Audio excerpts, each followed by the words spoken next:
kayo ng kapayapaan.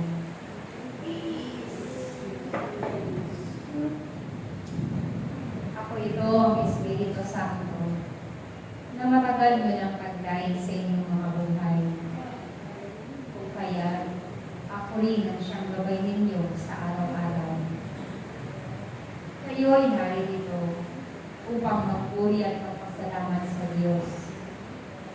Sapagkat napakahalaga na ang bawat tao ay mayroong pag-aalay ng pagpupuri para sa Diyos, upang ang inyong katawan ay patuloy na makadama ng init ng pag-ibig at init ng paglilingkod sa Kanya.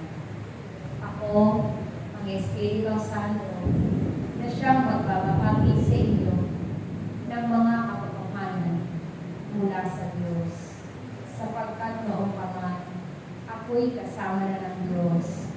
Kaya, kung kayo ay Kanyang tinawag, huwag niyo itong pag-alinlanganan, sapagkat ito ang panahon na kayo ay Kanyang pagkakaisahin.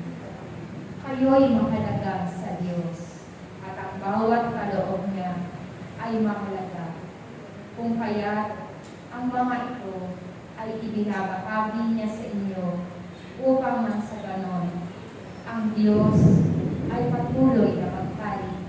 Ang Diyos ay patuloy na mapakinggan sa pamamagitan ng bawat isa sa inyong lahat. Kaya't pahalagahan ninyo ang mga kaloob na nagmumula sa Diyos, sapagkat dito maririnig ang tinig ng Diyos, katulad ng nagaganap sa inyong panahon, na kung saan taglay ninyo at ipinagkaloob sa inyo ang kapangyarihan ito, upang nang sa ganon, saan man dako kayo pumaroon, saan mang gawain kayo pumaroon, sa bawat pagtitipon ninyo sa gawain ng Diyos, ang Diyos ay naroon at kasama ninyo at magbabahagi ng Kanyang mensahe para sa inyo ikaliligtas.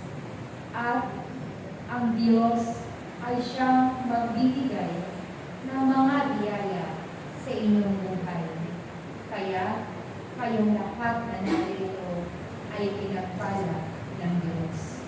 Kaya't anuman ang Kanyang kaloob, pahalagahan ang bawat Kanyang bigay, sapagkat hindi lahat ay pinagkakalooban ng mga regalo katulad ng nasa inyo.